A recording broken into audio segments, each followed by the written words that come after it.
My wife and best friend had an affair in my company, used business funds for hotel stays, then tried to paint me as the bad guy.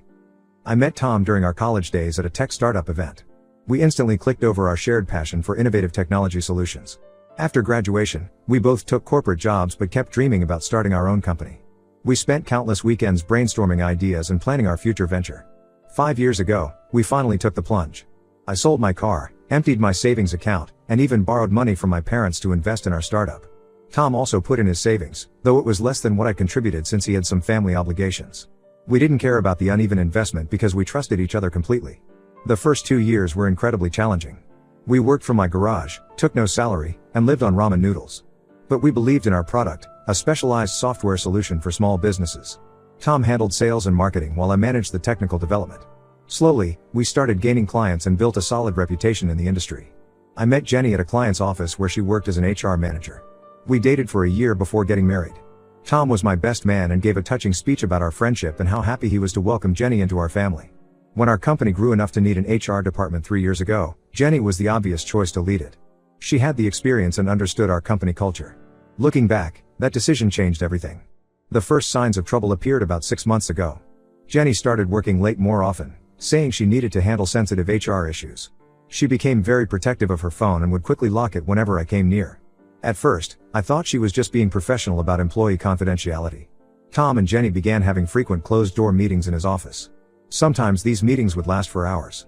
When I asked about them, they said they were working on updating company policies and handling employee complaints. It seemed reasonable since we were growing fast and needed better HR processes. I noticed other small changes too. Jenny stopped sharing details about her day with me. She started dressing differently for work and wearing more makeup. She joined a gym but always went at odd hours. When I suggested working out together, she said she preferred going alone to de-stress. Then came the business trips. Tom and Jenny had to attend several HR conferences together since I was too busy with product development. They would share pictures of team dinners and group activities on our company Slack channel. Everything looked professional, but something felt off about their interactions. Last month, I had to visit a major client in another state. The meetings went well and we wrapped up early, so I decided to fly back home a day earlier to surprise Jenny. I reached the office around 7 p.m., expecting to find her working late as usual. The main office was empty but I noticed light coming from under Tom's office door. I heard muffled laughter as I approached. Not wanting to interrupt if they were in a meeting, I knocked softly. There was sudden movement and whispered voices. After what seemed like minutes, Tom opened the door looking flushed. Jenny was sitting at his desk, her hair messy and lipstick smudged. The room smelled of perfume and the blinds were drawn. My world shattered in that moment. The two people I trusted most had betrayed me in the worst possible way. When confronted, they didn't even try hard to deny it. Jenny said she had developed feelings for Tom over the past year. She claimed I was emotionally unavailable, always focused on work and coding. According to her, Tom really saw her and appreciated her. Tom tried to apologize but also suggested I had pushed them together by neglecting Jenny. He had the nerve to say they hadn't planned for this to happen, it just evolved naturally during all their time working closely together. He even suggested we could work past this and keep running the company as before. I asked Jenny to move out that night. She went to stay with a friend and is now demanding alimony even though we've only been married 4 years. She's also threatening to sue the company for creating a hostile work environment if we try to fire her. She claims she's the victim of workplace retaliation. Tom is playing hardball with the business too. He refuses to sell his share or buy me out at market value. He knows I invested more money initially but legally we're equal partners. He's been telling employees and clients that I'm letting personal issues cloud my professional judgment. Most of our 50+ employees are shocked by what happened. Many have worked with us since the garage days and feel personally betrayed. Some have told me privately they'll quit if Jenny continues as HR manager. But others think we should all be adults about it and keep personal issues separate from work. The company culture I worked so hard to build is falling apart. Every management meeting is tense and awkward. Employees have started taking sides, forming gossip groups, and productivity is dropping. Meanwhile, Tom acts like nothing happened and Jenny keeps trying to have civil conversations about making this work. I've consulted 3 lawyers so far. They all say untangling the business side will be complex and expensive since we didn't have proper agreements in place. We were best friends starting a company, we never imagined needing protection from each other. My parents are furious and want me to fight them both legally. My brother offered to loan me money for legal fees. But I worry a messy court battle could destroy everything we built. Several key employees have already updated their LinkedIn profiles, probably preparing to jump ship. I feel trapped and betrayed. The company I built from scratch has become a prison where I have to face my wife's and best friend's betrayal every day. I'm sleeping badly, losing weight, and struggling to focus on work. But I refuse to let them push me out of my own company. Update 1, 2 weeks later. The last 2 weeks have been absolute hell. Jenny finally moved all her stuff out of our house last weekend. I stayed at my brother's place during the move because I couldn't bear to watch her pack up our life together. My brother supervised the whole thing to make sure she only took what belonged to her. While helping clean up afterward, my brother found a stack of receipts hidden in a shoe box at the back of our closet. There were hotel bills, restaurant receipts, and spa charges dating back over 8 months. Some were from hotels just 15 minutes from our house. They had been meeting for secret dates right under my nose all this time. What made me sick was realizing these expenses were charged to the company account. They coded everything as client meetings or team building events. There were even receipts from that HR conference 6 months ago. They had booked connecting rooms while telling me they were in separate rooms on different floors to save money. I confronted Tom about the receipts the next day at work. He tried to deny it at first, but finally admitted their affair started during a company off-site retreat last year. I had missed that retreat because my father was in the hospital. Apparently, they had been flirting for months before that, but used the retreat as an opportunity to take things further. The more I learn, the more their past behavior makes sense. All those times Jenny complained about having a headache when I wanted to be intimate, all the work emergencies that made her miss family events, all the late night policy meetings with Tom, they were laughing at my stupidity behind my back. Jenny is still coming to work every day like nothing happened. She dresses professionally, handles HR matters efficiently, and maintains a calm demeanor. But she's been having private meetings with female employees, especially the newer ones. Through office gossip, I learned she's telling everyone her side of the story. According to her version, I was an emotionally distant workaholic who neglected her needs. She claims she tried to communicate with me but I was always too busy with code. She portrays Tom as someone who listened and supported her through her emotional isolation.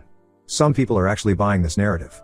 The real shock came when Lisa, one of our project managers, quit yesterday. She's been with us since the early days and was one of our most valuable employees. In her exit interview, she said she couldn't work in an environment where the HR manager sleeps with leadership. 5 other employees have updated their resumes on LinkedIn. Tom has been doing damage control his own way. He called 3 of our major investors last week, painting me as unstable and vindictive. He suggested my emotional state might harm the company and that they should consider backing him as sole CEO. 2 investors called me expressing concerns about the company's stability. After the 3rd investor call, I finally snapped. I called an all-hands meeting and told everyone the truth. I showed them the timeline of receipts proving Tom and Jenny's deception. I explained how they used company money to fund their affair. I laid out how they're now trying to push me out of my own company. The reaction was mixed. Most employees were disgusted by Tom and Jenny's behavior, especially the misuse of company funds. But a small group, mainly Tom's sales team, defended them. They argued that workplace romances are common and suggested I was being vindictive. One sales guy even said I should be man enough to handle it. The stress is really getting to me. I've lost 12 pounds in 2 weeks. I wake up at 3 a.m. every night with anxiety attacks. My brother wants me to see a doctor, but I can't show any weakness right now. Tom would use that against me with the investors. I've stopped attending management meetings with Tom. Everything goes through email now, which I copy to my lawyer. We only speak when absolutely necessary for client issues. The tension in the office is unbearable. Even the lunchroom has divided into pro-Tom and pro-me camps.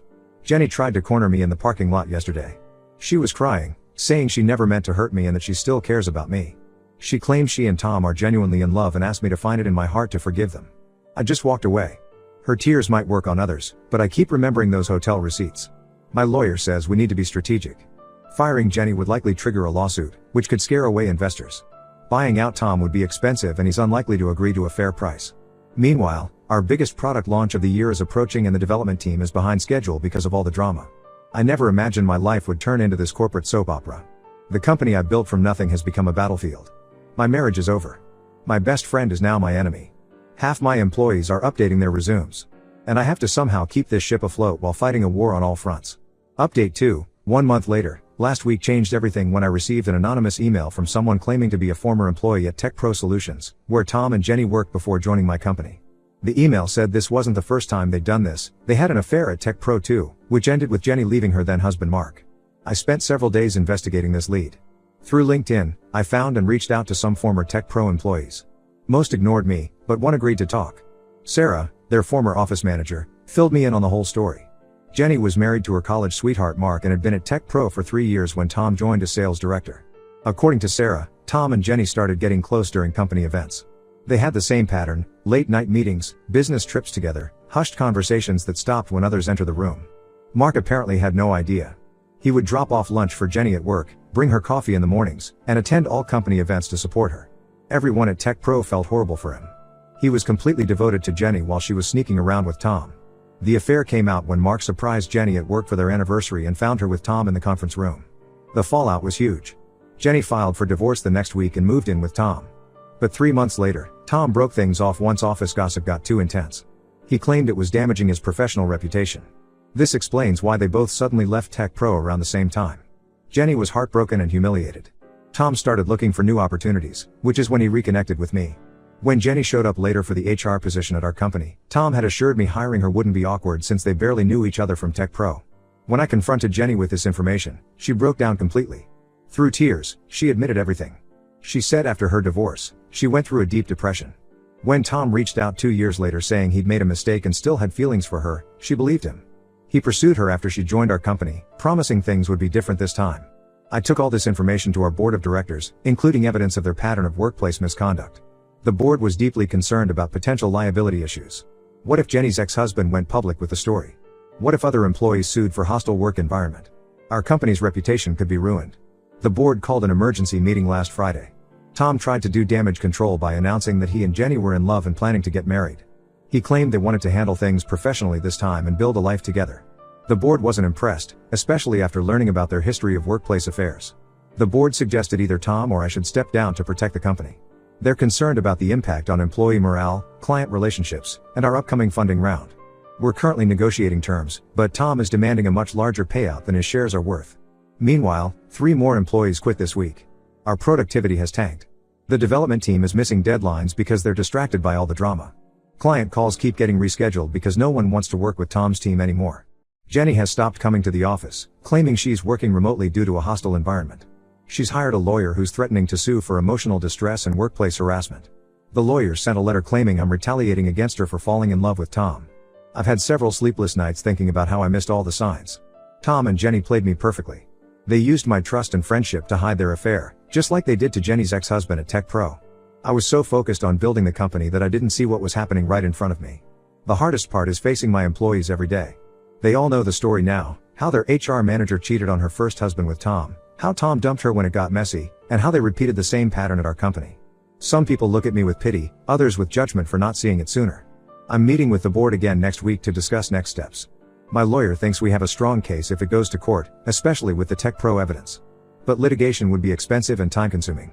Plus, dirty laundry like this could scare away potential investors or buyers. I need to decide if fighting them is worth potentially destroying everything I've built. Update 3, 3 months later, the situation finally reached its conclusion, though not quite how I expected. After our last board meeting, they hired an external consulting firm to review our company culture and conduct a thorough investigation of recent events. What they uncovered was far worse than anyone anticipated. The consultants interviewed current and former employees, reviewed email communications, and analyzed company expenses. They discovered Tom had a pattern of inappropriate behavior with several female employees. 2 former employees came forward saying they'd felt pressured by Tom to go on dates with him, but had been afraid to report it to HR since Jenny was clearly on his side.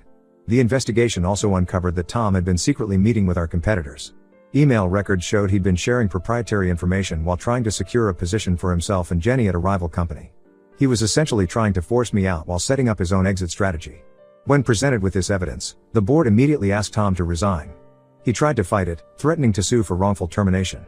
But when the board mentioned a potential criminal investigation into his misuse of company funds and sharing of trade secrets, he quickly changed his tune. After 2 weeks of negotiations, Tom agreed to sell his stake in the company. The final settlement was much lower than what he'd initially demanded, given the evidence against him. Jenny quit the next day without any formal announcement. I heard through office gossip that they moved to Seattle together, where Tom apparently had another job lined up. The aftermath has been challenging but necessary. We've completely restructured our management team and brought in a new HR director with extensive experience in corporate ethics. We implemented strict policies about workplace relationships and created better reporting systems for employee concerns. Most of Tom's sales team left with him, but honestly, that's been a blessing in disguise. The new people we've hired are more focused on building long-term client relationships rather than just closing quick deals like Tom's team did. Our revenue took a hit initially but has been steadily recovering. The hardest part was rebuilding trust with our employees. I've made a point of being more transparent about company decisions and encouraging open communication. We have regular town halls now where everyone can voice their concerns without fear of retaliation. On a personal level, I'm still processing everything. My divorce from Jenny was finalized last month. I kept our house and she didn't contest it, probably because she's living with Tom now. Some mutual friends told me they've already started planning their wedding, which honestly just makes me pity their next victims.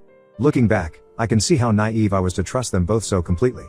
Mixing friendship, marriage, and business created a perfect storm that nearly destroyed everything I built. But I'm actually stronger for having gone through this. The company is more professional now, with proper structures and policies in place. I recently heard that Jenny's ex-husband Mark is now happily remarried with twins on the way. Somehow that news gave me hope. Life does go on after betrayal, and sometimes things work out for the better. I'm focused on growing the company and learning from this experience rather than letting it embitter me. The company is doing well enough now that we're planning to expand into new markets next year. I've learned some hard lessons about keeping professional boundaries and not letting personal relationships cloud business judgment. While I wouldn't wish this experience on anyone, I'm grateful for the wisdom it's given me.